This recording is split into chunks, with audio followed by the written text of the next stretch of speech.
जब यह हुआ था मैं एक छोटा बच्चा था। मैं इंग्लैंड के एक छोटे से शहर में रहता था और हमारे यहाँ काफ़ी समय तक कोई सिनेमा नहीं था। तो जब एक सिनेमा खुला तो वह एक नई चीज़ थी और मेरी माँ मुझे वहाँ अक्सर ले जाती थी।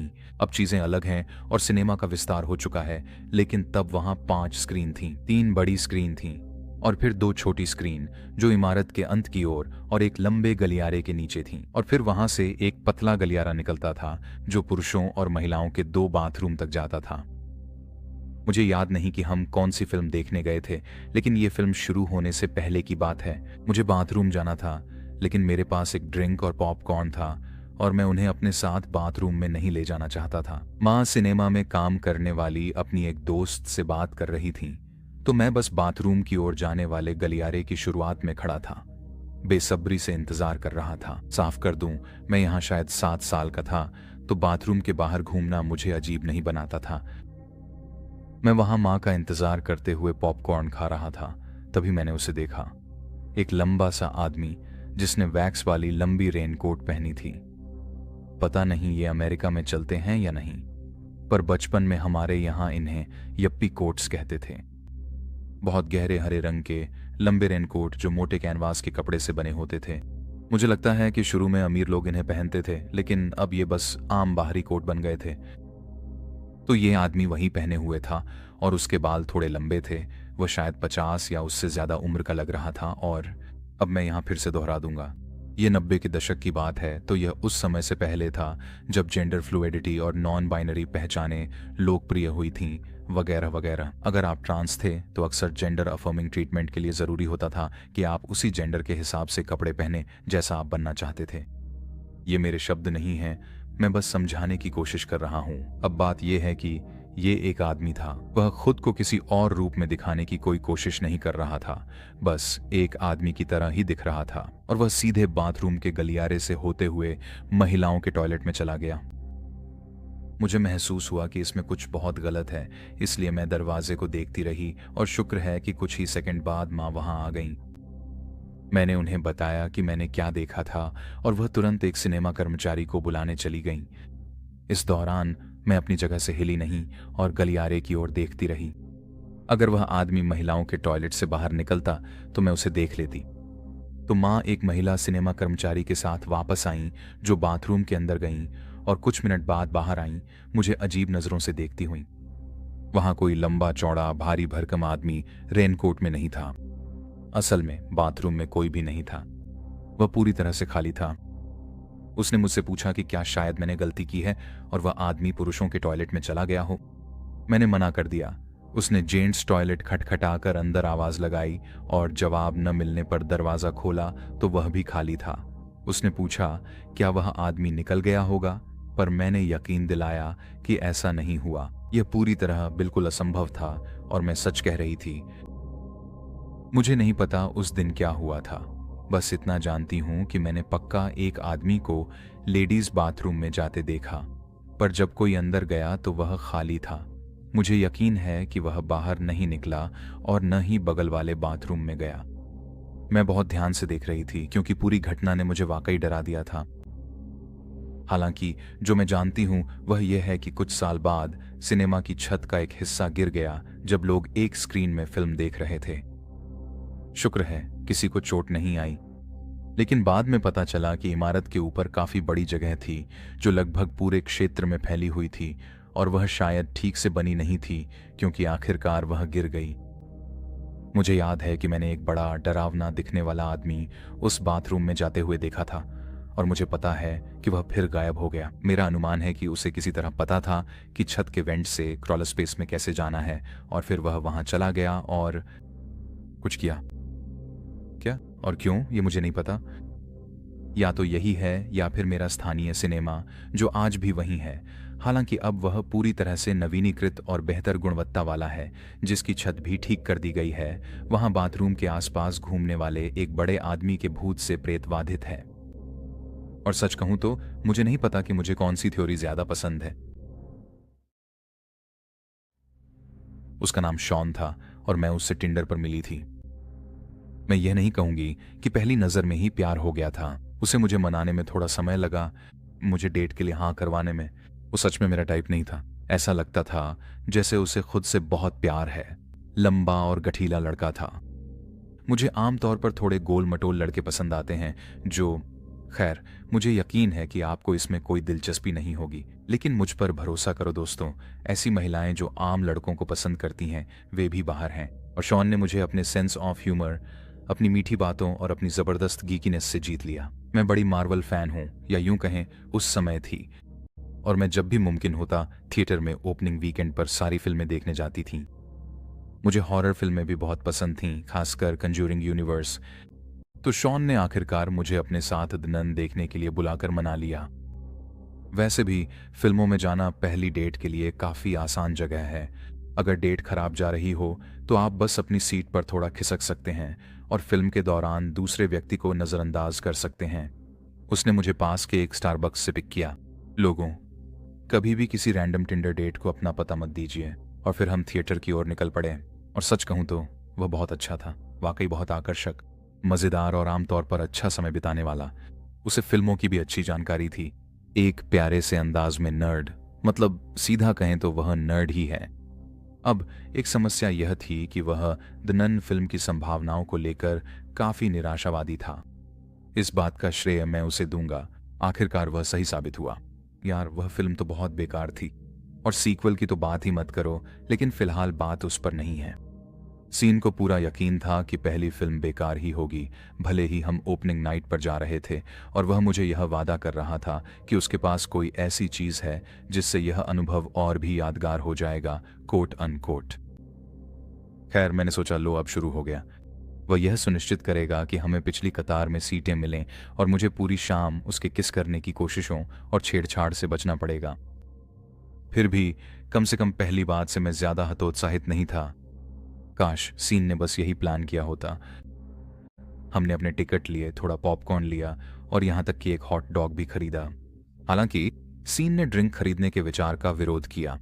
उसके अनुसार थिएटर से बाहर जाकर बाथरूम जाना किसी भी फिल्म का मजा खराब कर देता है। मेरा मतलब है, शायद मैं इस बात को मान सकता हूं। मैंने भी द डार्क नाइट में एक अहम सीन बाथरूम ब्रेक की वजह से मिस कर दिया था, लेकिन नमकीन पॉपकॉर्न के साथ यह थोड़ी अजीब बात है। और जैसा कि उम्मीद थी, जब वह हमें थिएटर के अंदर ले गया तो सीधा पिछली कतार की ओर बढ़ गया। हम शो के लिए बहुत जल्दी पहुंच गए थे, और यह उन छोटे शहरों के थिएटरों में से एक था जहां आप बस जो भी सीटें खाली हों चुन सकते थे। वह हमें गलियारे से बीच की एक बेहतरीन जगह पर ले गया। हम वहां बैठकर विज्ञापनों और ट्रेलरों का आनंद लेने लगे। फिर लाइटें कम हुईं, सीन ने अपना हॉट डॉग खत्म किया और पॉपकॉर्न हमारे बीच रख दिया। नमकीन स्वाद साझा करते हुए हमारे हाथ कई बार एक दूसरे से टकराए, और वहां मुझे वाकई थोड़ी सी चिंगारी भी महसूस हुई। फिल्म की शुरुआत ज्यादा बुरी नहीं थी। सच कहूं तो मुझे यह थोड़ी पसंद भी आ रही थी। थैसा फार्मिगा मुझे बहुत आसानी से अपना बना सकती हैं, लेकिन सीन को हालांकि ये पसंद नहीं आ रही थी। वह मुझे बार बार कोहनी मारता रहा, फुसफुसाकर कहता रहा कि फिल्म कितनी बेकार है और इसमें कुछ और डरावने सीन होने चाहिए थे। मैंने ज्यादातर उसे नजरअंदाज ही किया, क्योंकि सच कहूं तो मुझे फिल्म पसंद आ रही थी और मैं इसका दिखावा नहीं करने वाली थी। और फिर उसने मुझसे नीचे देखने को कहा। उसी समय मैंने महसूस किया कि कुछ मेरी कमर में चुभ रहा है। सीन मेरी बाईं ओर बैठा था, और दाईं ओर की पंक्ति के आखिर में एक बुजुर्ग जोड़े के अलावा पूरी लाइन में सिर्फ हम ही थे। मैंने नीचे देखा। सीन के हाथ में सबसे बड़ा शिकार करने वाला चाकू था जो मैंने कभी देखा था, और उसका सिरा बहुत हल्के से मेरी कमर में दबा हुआ था। मुझे उसके शब्द आज भी ऐसे याद हैं जैसे कल की बात हो। हिलना, मदद के लिए पुकारना या कुछ भी करना तो ये ब्लेड अंदर चला जाएगा। उसने कहा, बस फिल्म देखते रहो। और हमने वैसा ही किया, और पूरे समय वह ऐसे मूर्खतापूर्ण टिप्पणियां और मजाक करता रहा जैसे उसके पास मेरे ऊपर कोई बड़ा चाकू न हो। और मैं पूरी तरह से कांप रही थी। डर के मारे लगभग बोलने की ताकत भी नहीं थी, बस डर से जड़ हो गई थी। कई बार मुझे उसकी फिल्म पर की गई बेवकूफ़ी भरी बातों का जवाब देते हुए अपने आंसू रोकने पड़े। इस समय मुझे बिल्कुल अंदाज़ा नहीं था कि अगर मैंने उससे असहमत होकर फिल्म को बेकार कह दिया या कुछ और कह दिया तो क्या वह गुस्से में अपना आपा खो देगा। फिल्म खराब थी और आगे चलकर और भी बुरी होती गई, पर मुझे परवाह नहीं थी। मैं बस इसके खत्म होने का इंतजार कर रही थी और दिमाग में कई बातें चल रही थीं। जब फिल्म के क्रेडिट्स आएंगे तो क्या होगा? क्या वह उम्मीद करेगा कि हम ऐसे ही बाहर निकल जाएं जैसे कुछ हुआ ही न हो? क्या मुझे पेट में चाकू मारा जाएगा? अब मुझे समझ आ गया था कि उसने हमें सोडा लेने से क्यों मना किया था। न केवल इससे मुझे उठना पड़ सकता था, बल्कि इससे मेरे डर के मारे सच में खुद पर पेशाब कर देने की संभावना भी बढ़ जाती। मैं सच में आपको यह नहीं बता सकता कि 90 मिनट तक वहां बैठकर जब एक ब्लेड धीरे धीरे मेरे पेट की नर्म त्वचा में धंसा हुआ था, वह डर कैसा था। मैं कुछ करना चाहता था। मुझे पता था कि अगर मैंने मदद के लिए आवाज लगाई तो वह मुझे चीर सकता था, इससे पहले कि कोई और दर्शक मेरी चिंता में एक नजर भी डाल पाता। और फिर भगवान का शुक्र है, फिल्म खत्म हो गई। हम वहां एक पल बैठे रहे, क्रेडिट्स चल रहे थे और चाकू अब भी मुझ पर दबा हुआ था। थिएटर की लाइट्स जल उठीं और तभी मैंने उसे देखा। वह सचमुच एक प्रॉप चाकू था। अब इससे पहले कि आप मुझे कोई बेवकूफ समझें, मैं ईमानदारी से कहूंगा कि वह एक प्रोफेशनल लेवल का मूवी प्रॉप था। उसने इस पर काफी खर्च किया होगा और मैं सिर्फ इसलिए पहचान सका क्योंकि रोशनी में हैंडल पर रॉब ज़ॉम्बी की हैलोवीन की ब्रांडिंग दिख गई। इससे उसकी मजबूत पकड़ की वजह भी समझ आई, जिससे लगा कि वो चुभ सकता है, पर चुभा नहीं। सीन मुझे ऐसे मुस्कुराकर देख रहा था जैसे कोई बेहतरीन ट्रीट दी हो। क्या मैंने एक बेकार फिल्म को बहुत ज्यादा डरावना नहीं बना दिया? उसने कहा। जब उसने मेरे चेहरे पर भयानक गुस्सा देखा तो मैं समझ गया कि वह सच में हैरान था। ये बेवकूफ, ये मूर्ख गधा सच में यही मान बैठा था सिर्फ इसलिए कि मैं हॉरर फिल्मों का फैन हूं, मैं उसके द्वारा मेरी जिंदगी के सबसे बुरे घंटों में से एक देने पर खुश और आभारी हो जाऊंगा। मुझे ठीक ठीक याद नहीं कि मैंने क्या कहा था, लेकिन मुझे पता है कि वह इतना अश्लील था कि मैं उसे इस चैनल पर साझा नहीं कर सकता। और मुझे यह भी याद है कि मैंने बचा हुआ पॉपकॉर्न उसके घमंडी मूर्ख चेहरे पर फेंक दिया था, और उसका ज्यादातर हिस्सा तो वैसे भी बचा हुआ था क्योंकि मैं अपनी जान के डर से उसे खा ही नहीं पाया था। मैं गुस्से में सीधा उस सिनेमा हॉल से बाहर निकल गया, मैनेजर को बताया, जो मेरा दोस्त भी था, और जाहिर है उसने मुझे पुलिस को बुलाने की सलाह दी। इस मामले में मुश्किल से ही कोई आरोप लगा। कुछ ऐसा था कि अनावश्यक तनाव पैदा करने का मामला बना, लेकिन उस समय कानूनों के बेवकूफ़ी भरे तरीके के कारण कम रोशनी होने से आरोप गंभीर नहीं बन पाया, और यह साफ साफ खिलौना होने की वजह से कोई गंभीर कार्रवाई करना और भी मुश्किल हो गया। मैंने ज़रूर सुनिश्चित किया कि उस पर आरोप लगे, लेकिन आखिरकार उसे बस हल्की सी सज़ा देकर छोड़ दिया गया।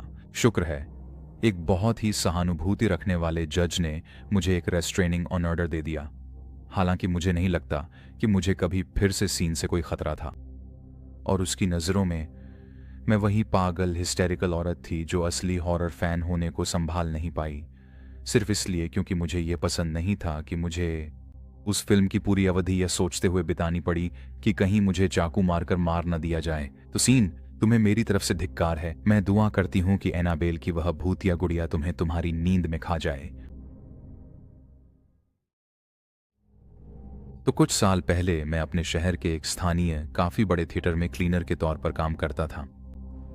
तब हालात आज जितने खराब नहीं थे, लेकिन हे भगवान, उस समय भी, कोरोना से पहले भी, थिएटर में आने वाले लोग बस गंदे जानवरों जैसे ही थे। और कभी कभी तो ठीक था, लेकिन एक औसत शुक्रवार रात के शो में मुझे घंटों पॉपकॉर्न, गिरी हुई सोडा, कैंडी और चॉकलेट के रैपर, पिघली हुई चॉकलेट बार्स और न जाने क्या क्या साफ करने में लग जाते थे।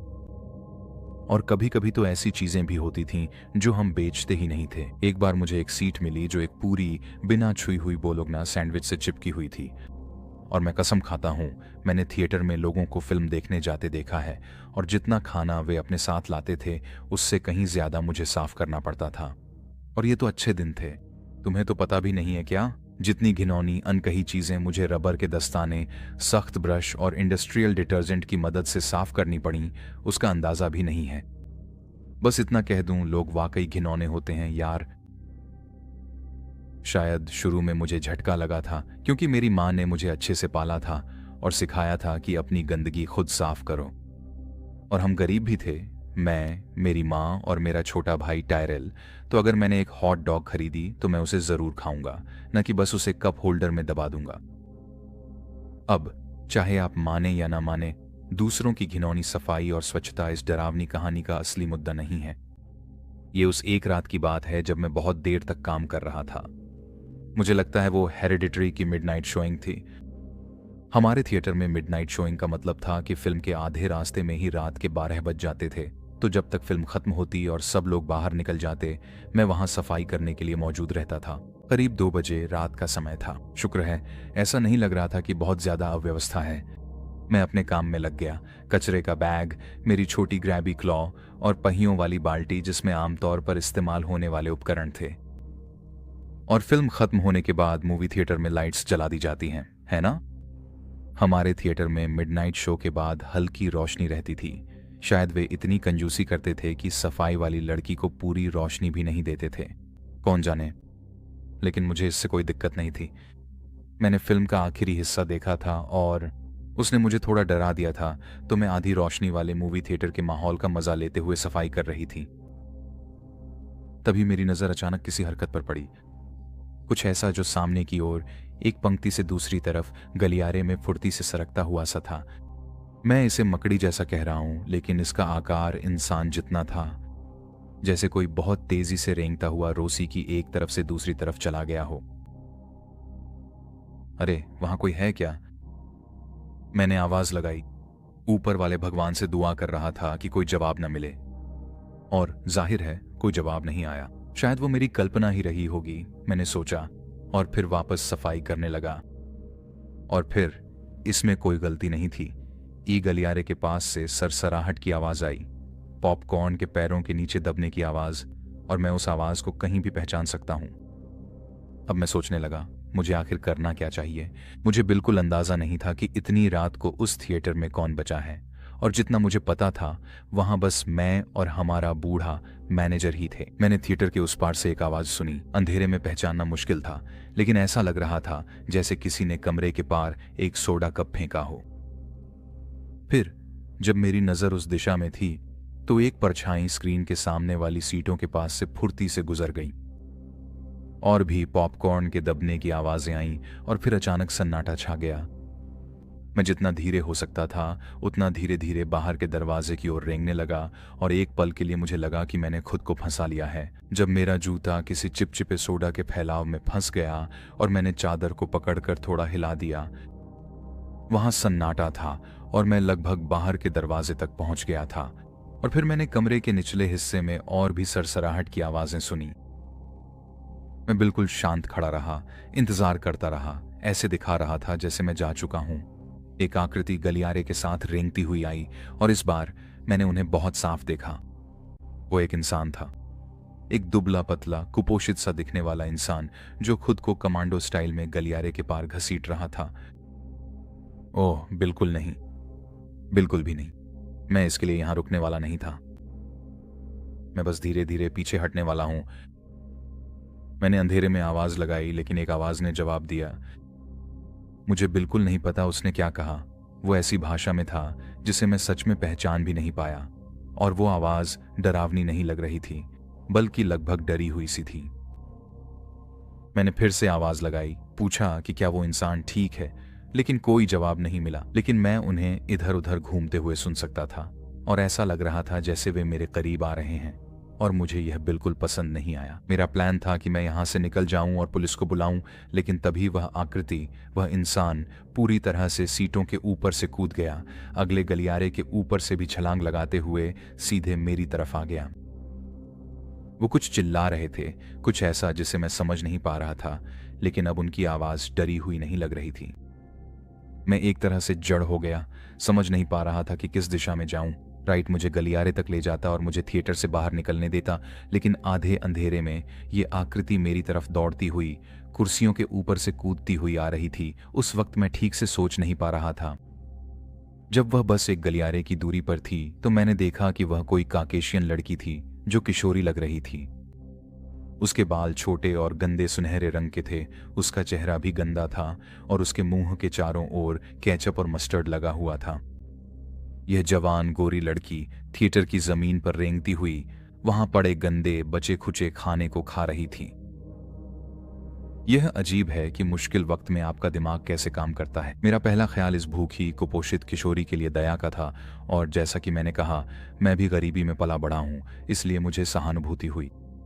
लेकिन मेरी उस सहानुभूति के पल ने मुझे जड़ कर दिया, और वह आखिरी गलियारे को भी लांघ कर मेरे ऊपर आ गई। मुझे नहीं लगता कि वह मुझे चोट पहुंचाना चाहती थी। मुझे लगता है कि वह मुझे समझ नहीं पाई थी और यह सुनिश्चित करना चाहती थी कि वह बिना किसी तरह से मुझे रोके भाग सके। लेकिन फिर भी उसने मुझे जोर से सीट पर पीछे की ओर धकेल दिया, और मैंने अपनी रीढ़ की हड्डी के चटकने की आवाज भी सुनी, जिससे मैं सिहर उठा। चिंता मत करो, मैं ठीक हूं, वह था। दरअसल यह उंगली की हड्डी चटकाने जैसा ही है। और फिर वो लड़की मुझे हिलाने लगी। थूक मेरे चेहरे पर आकर गिरा। वह कुछ चिल्ला रही थी। जो भी भाषा वह बोल रही थी उसमें वह जैसे मिन्नतें कर रही थी, और इसलिए मैंने वही किया जो उस समय मेरे दिमाग में आया। मैंने दोनों हाथों से उसका सिर पकड़ लिया और उसका चेहरा जमीन पर पड़े पॉपकॉर्न के ढेर की ओर घुमा दिया, और बस चिल्लाया, खाओ इसे। उम्मीद थी कि उसे समझ आ जाएगा कि मैं उसे बस ऐसा करने दूंगा, और उसने किया। वह मुझसे कूदकर दूर गई, उस पॉपकॉर्न की तरफ बढ़ी और उसे अपने चेहरे में भरने लगी। अब इस पागल लड़की ने मुझे डरा दिया था, लेकिन मेरे दिल में यह नहीं था कि किसी किशोर भागी हुई लड़की को पुलिस से पकड़वाऊं, और शायद यह एक बेवकूफ़ी भरा विचार था। लेकिन आपने सुना होगा कि लड़कियां अच्छे कारणों से घर से भागती हैं, और फिर उन्हें वापस उन जगहों पर भेज दिया जाता है जो उन्हें हमेशा के लिए बर्बाद कर देती हैं। तो मैंने उसे 1 मिनट तक खाने दिया, और फिर अपने कचरा उठाने वाले पंजे से उसे हल्के से ठोका। मैंने उससे कहा, अरे तुम्हें जाना होगा, और पीछे के बाहर जाने वाले दरवाजे की ओर इशारा किया। वह सिर हिलाने लगी और बस उसी पॉपकॉर्न को अपने मुंह में भरती रही। मैंने फिर इशारा करते हुए कहा, बॉस कभी भी आ सकता है, तुम्हें जाना होगा। उम्मीद थी कि वह इतनी अंग्रेजी समझती होगी कि मेरी बात समझ सके, और शायद उसने मेरी बात मान ली, क्योंकि उसने पॉपकॉर्न का एक आखिरी चम्मच लिया और फिर सीधे बाहर जाने वाले दरवाजे की ओर दौड़ पड़ी। और बाद में ही मुझे एहसास हुआ कि मैंने खुद को कितने बड़े खतरे में डाल दिया था, और उस पल में मैं कितनी बेवकूफ़ी कर बैठा था। मैंने इस घटना के बारे में कभी किसी को नहीं बताया, लेकिन हफ्तों तक मुझे इसके डरावने सपने आते रहे। सिर्फ उन बुरे सपनों में वह कोई मासूम लड़की नहीं थी जो पूर्वी यूरोप या जहां से भी वह थी वहां की थी। वह एक राक्षस थी जो गलियारों के बीच रेंग रही थी, सीटों को खाते हुए आगे बढ़ रही थी। मुझे पूरा यकीन है कि मैंने उसे एक बार फिर भी देखा था। यह कुछ साल बाद की बात है, जब मैं थिएटर छोड़कर आगे बढ़ने वाला था, और वह वहां थी, शायद किसी डेट पर। जिस लड़के के साथ वह थी, वह दिखने में अच्छा इंसान बिल्कुल नहीं लगता था, बिल्कुल भी नहीं। और मुझे लगता है कि हमें किसी को सिर्फ उसके दिखावे से नहीं आंकना चाहिए, लेकिन उससे मुझे बहुत बुरी फीलिंग आई थी। और आज तक मैं सोचता हूं कि क्या वह कोई ऐसा था जिससे वह सड़कों पर मिली थी, या फिर कोई जिसे उसे वापस घर भेजा गया था। मैं बस इतना जानता हूं कि रात में मूवी थिएटर साफ करना वाकई में बहुत डरावना हो सकता है। मैं टिकटॉक और यूट्यूब शॉर्ट्स में देखता हूं कि लोग चीजें कैसे छोड़ जाते हैं, और मैं बस हंस देता हूं, क्योंकि लड़कियों, अगर तुम्हारे लिए सबसे बुरा बस इतना ही है तो तुम वाकई किस्मत वाली हो। क्योंकि उस दिन मैंने सीखा कि कभी कभी थिएटर की गली में कुचला हुआ हॉट डॉग मिलने से भी ज्यादा डरने वाली चीजें होती हैं।